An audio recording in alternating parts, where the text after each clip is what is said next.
Hi friends, welcomes to Vasantham Saravanan channel. இன்றைக்கி நம்ம சேனலில் தேங்காய் பால் சொதி குழம்பு எப்படி செய்யுதுன்னு தான் பார்க்க போகிறோம். இது வந்து திருநெல்வேலியில் ரொம்பவே ஸ்பெஷலான ஒன்று. இந்த தேங்காய் பால் சொதி குழம்பை நம்ம இட்லி, தோசை, இடியாப்பம் அது மட்டும் இல்லாமல் சாதத்துக்கூடையும் நம்ம சேர்த்து சாப்பிடலாம். ரொம்பவே சுவையாக இருக்கும். இன்றைக்கி இப்போது இந்த தேங்காய் பால் சொதி குழம்பு எப்படி செய்யுதுன்னு பார்க்க போகிறோம். வீடியோக்குள்ளே போகிறதுக்கு முன்னாடி நம்ம வசந்தம் சரவணன் சேனலை சப்ஸ்கிரைப் பண்ணாதவங்க சப்ஸ்கிரைப் பண்ணிக்கோங்க. கூடவே இருக்க பெல் ஐக்கானையும் கிளிக் பண்ணிக்கோங்க. இப்போது இந்த சொதி குழம்பு எப்படி செய்யுதுன்னு பார்க்கலாம்.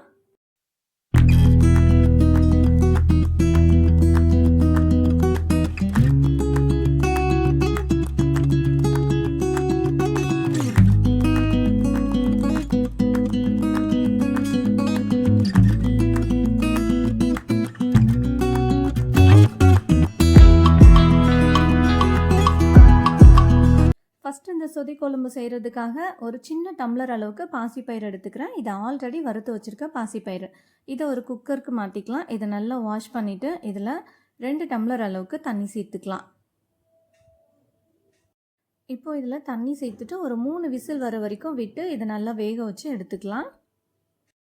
இப்போ இது அப்படியே வெந்துட்டுருக்கட்டும். இப்போ அதுக்குள்ளே நம்ம இந்த சொதி குழம்பு செய்கிறதுக்கு காய்கறிகள்லாம் எடுத்து வச்சுக்கலாம். ஒரு மீடியம் சைஸ் உருளைக்கிழங்கு கட் பண்ணி வச்சுருக்கேன். கூடவே ஒரு கேரட்டு, ஒரு முருங்கைக்காய், அது கூடவே கொஞ்சமாக பீன்ஸ் வந்து கொஞ்சம் நீளமாக கட் பண்ணி வச்சுருக்கேன். அடுத்ததாக கொஞ்சமாக காலிஃப்ளவரு, ஒரு 4-5 பச்சை மிளகா வந்து கீரல் போட்டு வச்சுருக்கேன். இப்போ இந்த காய்கறிகள் எல்லாத்தையும் ஒரு குக்கருக்கு மாற்றிக்கலாம். குக்கருக்கு மாற்றிட்டு இதை ஒரு விசில் வரைக்கும் நம்ம விட்டு வேக வச்சு எடுத்துக்கலாம். ஸ்டவ்வை வந்து மீடியமில் வச்சு ஒரு விசில் வரைக்கும் விட்டு வேக வச்சு எடுத்துக்கணும். இதுவே கரெக்டாக இருக்கும். நம்ம இதை குக்கரில் சேர்க்காமல் அப்படியே வெறுமனே நம்ம வந்து வானலிலே கூட வந்து வேக வைக்கலாம். அது நம்மளோட விருப்பம்தான். இந்த மாதிரி செய்யும்போது சட்டுன்னு நம்ம இந்த குழம்பு செஞ்சு முடிச்சிடலாம். அதுக்காக தான். இப்போ இந்த சொதி குழம்புக்கு பார்த்திங்கன்னா காரத்துக்கு நம்ம பச்சை மிளகாய் மட்டும்தான் யூஸ் பண்ண போகிறோம். இப்போ காய்கறிகள் எல்லாத்தையும் குக்கருக்கு மாற்றியாச்சு. இப்போ அடுத்ததாக இதில் கொஞ்சமாக சால்ட், உப்பு சேர்த்துக்கிறேன். காய்கறிகள் வேக வைக்கும்போது நம்ம கொஞ்சமாக உப்பு சேர்த்துக்கணும். அப்போ தான் அந்த காய்கறிகளோட அந்த உப்பு சேர்ந்து வரும். அப்படி இல்லைன்னா நம்ம சொதி குழம்பு செய்யும்போது காய்கறிகளில் உப்பு இல்லாமல் இருக்கும். சாப்பிட்றதுக்கு அது கொஞ்சம் ப்ளைனாக இருக்க மாதிரி இருக்கும். இப்போ கொஞ்சமாக உப்பு சேர்த்தாச்சு. அடுத்ததாக கொஞ்சமாக தண்ணி சேர்த்துக்கிறேன். தண்ணி வந்து இந்த காய்கறிகள் வந்து மூழ்கிற அளவுக்கு மட்டும் இருந்தால் போதும். தண்ணி சேர்த்துட்டு குக்கரை விசில் போட்டு மூடி வச்சிடலாம். ஒரு விசில் வந்த பிறகு நம்ம ஸ்டவ்வை ஆஃப் பண்ணிடணும். இப்போ அடுத்ததாக அரை மூடி அளவுக்கு தேங்காய் எடுத்து வச்சுருக்கேன். இந்த தேங்காய் கொஞ்சம் பெரிய சைஸ் தேங்காய் தான். ரொம்ப குட்டியான தேங்காவாக இருந்ததுன்னா நமக்கு வந்து ஒரு தேங்காயில் ஒரு அரை மூடிக்கும் கொஞ்சம் அதிகமாக தேவைப்படும். இப்போ இந்த தேங்காய் எல்லாத்தையும் குட்டி குட்டியாக கட் பண்ணி எடுத்துக்கலாம். இந்த சொதி குழம்புக்கு முக்கியமான ஒன்றுனா அது தேங்காய் தான். நமக்கு தேங்காய் பால் சேர்த்து தான் இந்த குழம்பே நம்ம செய்ய போகிறோம். இதோட டேஸ்ட்டே இந்த தேங்காய் பால்லேருந்து தான் நமக்கு கிடைக்கும். இப்போ இந்த தேங்காயில் நம்ம கொஞ்சம் கொஞ்சமாக தண்ணி சேர்த்து அரைச்சி எடுத்து வந்துக்கலாம். இப்போ இந்த தேங்காயிலேருந்து நம்ம 3 டைம் வந்து தேங்காய் பால் வந்து எடுக்க போகிறோம். இப்போ தேங்காயை அரைச்சி எடுத்து வந்தாச்சு. இது நல்லா வடித்து எடுத்து வச்சுக்கலாம். இப்போ வந்து முதல் தேங்காய் பால் வந்து எடுத்து வச்சாச்சு. இதே மாதிரி ஒவ்வொரு டைமும் நம்ம தண்ணி ஊற்றி அரைச்சி 3 டைம் இந்த தேங்காயை நல்லா நம்ம அரைச்சி நம்ம தேங்காய் பால் வந்து எடுத்து வச்சுக்கணும். இப்போ இதை நல்லா வடிகட்டி எடுத்துடலாம். வடிகட்டிட்டு அந்த மீதி இருக்க தேங்காயை நம்ம திரும்பவும் மிக்ஸி ஜாரில் சேர்த்து இதே மாதிரி இன்னும் 2 டைம் வந்து நம்ம தேங்காயை அரைச்சி அதிலேருந்து தேங்காய் பால் எடுத்து தனித்தனியாக வச்சுக்கணும்.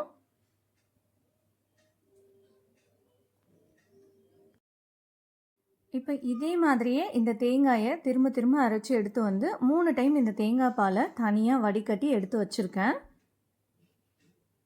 பாருங்கள், இந்த மாதிரி தனித்தனியாக வடிகட்டி எடுத்து வச்சுருக்கேன். முதல் தேங்காய் பால், இது 2வது, இது 3வது. இது அப்படியே நம்ம தனித்தனியாக வச்சுக்கணும். இப்போ அடுத்ததாக நம்ம பாசிப்பயிர் வேக வச்சோம் இல்லையா, அதுவுமே நல்லா வெந்து வந்துருச்சு. பாருங்கள், இந்தளவுக்கு நல்லா குழைவாக வேக வச்சு எடுத்துக்கணும். இப்போ அடுத்ததாக ஸ்டவ் ஆன் பண்ணிவிட்டு ஒரு வானலியை ஹீட் பண்ணி வச்சுருக்கேன். இதில் ஒரு 2லேருந்து 3 ஸ்பூன் அளவுக்கு தேங்காய் எண்ணெய் சேர்த்துக்கிறேன். நம்ம இந்த தேங்காய் பால் சொதி குழம்பு செய்கிறதுக்கு தேங்காய் எண்ணெய் தான் யூஸ் பண்ணணும். ஆல்ரெடி நான் எண்ணெய் சேர்த்து வச்சுருக்கேன். இப்போ இந்த எண்ணெய் நல்லா சூடான பிறகு இதில் கொஞ்சமாக கடுகு சேர்த்துக்கலாம்.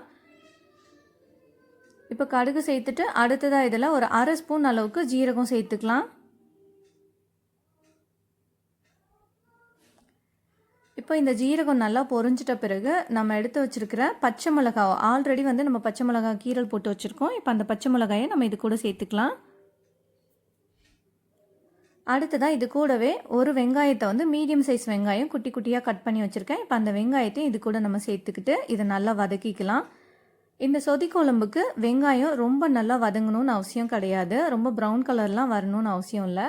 ஒரு பாதி அளவுக்கு நம்ம இதை வதக்கிக்கிட்டால் போதுமானதாக இருக்கும். அதே மாதிரி இந்த தேங்காய் பால் சொதி குழம்புக்கு காரத்துக்கு நம்ம பச்சை மிளகாய் மட்டும்தான் யூஸ் பண்ண போகிறோம். அதனால இது சேர்க்கும் போதே தேவையான அளவுக்கு நீங்கள் காரத்துக்கு தகுந்தாப்புல பச்சை மிளகாய் சேர்த்துக்கோங்க. இப்போ அடுத்ததாக பாருங்கள், நம்ம சேர்த்துக்கிட்ட காய்கறிகள் எல்லாம் நல்லா வெந்துருச்சு. அந்த வெந்த காய்கறிகளை நம்ம இது கூட சேர்த்துக்கலாம். பாருங்கள், அந்த காய்கறிகள் கூட கொஞ்சம் தான் தண்ணி இருந்தது. அதிகமாக தண்ணி சேர்த்து நம்ம வேக வைக்கக்கூடாது. ஏன்னா தேங்காய் பால் வந்து நம்ம சேர்த்துக்கும் போது அப்புறம் குழம்பு ரொம்பவே தண்ணி ஆகிடும். அதனால நம்ம காய்கறிகள் வேக வைக்கும்போது மேக்ஸிமம் ஒரு பாதி அளவு மட்டும் தண்ணி சேர்த்து நம்ம வேக வச்சுக்கிட்டா போதுமானதாக இருக்கும். இப்போ அடுத்ததாக நம்ம பாசிப்பயிறு வேக வச்சு வச்சுருக்கோம் இல்லையா, இப்போ அதில் 2வது நம்ம எடுத்த தேங்காய் பாலையும் 3வதாக எடுத்துக்கிட்ட தேங்காய் பாலையும் நம்ம அதோடு சேர்த்து நல்லா இந்த மாதிரி கலந்து விட்டுக்கலாம். நல்லா மிக்ஸ் பண்ணி விட்டுட்டு அடுத்ததாக இப்போ நம்ம காய்கறிகள் எடுத்து வேக வச்சுருக்கோம் இல்லையா, இப்போ அது கூட இதை நம்ம சேர்த்துக்கலாம். இந்த பாசிப்பயிரையும் தேங்காய் பாலையும் நம்ம சேர்த்துக்கலாம். இப்போதைக்கு நம்ம 2வது 3வது எடுத்து தேங்காய் பால் மட்டும்தான் எடுத்திருக்கோம். இதை பாசிப்பயிரோடு சேர்த்துட்டு அதுக்கப்புறமா காய்கறிகளோடு கலந்துருக்கோம். கலந்துட்டு இது இப்போ நல்லா கொதிக்க ஆரம்பிக்கிட்டோம். ரொம்ப நேரம்லாம் கொதிக்கணும்னு அவசியம் கிடையாது, கொதிக்கவும் கூடாது. அப்படி ஒரு 2 நிமிஷம் போல் இது கொதிக்கட்டும். ஏன்னா ஆல்ரெடி நம்ம வெஜிடபிள்ஸ் எல்லாத்தையும் நல்லா தான் வேக வச்சு வச்சுருக்கோம். அது மட்டும் இல்லாமல் தேங்காய் பால் வந்து ரொம்ப நேரம் கொதிக்கக்கூடாது. என்னதான் நம்ம 2வது 3வது எடுத்த தேங்காய் பால் சேர்த்துக்கிட்டாலும் கூட அதையுமே ரொம்ப நேரத்துக்கு நம்ம கொதிக்க வைக்கக்கூடாது. இப்போ சேர்த்துட்டு இது ஒரு கொதி வர வரைக்கும் நம்ம வெயிட் பண்ணலாம். இப்போ இந்த குழம்புக்கு தேவையான அளவுக்கு உப்பு சேர்த்துக்கிறேன். இதை அப்படியே இப்போ கொதிக்க ஆரம்பிக்கிட்டோம். இப்போ அடுத்ததாக ஒரு சீவல் எடுத்து வச்சுருக்கேன். இப்போ இந்த சீவலில் ஒரு 2 துண்டு அளவுக்கு இஞ்சி எடுத்து வச்சுருக்கேன். இந்த இஞ்சியை நல்லா துருவி எடுத்துக்கலாம்.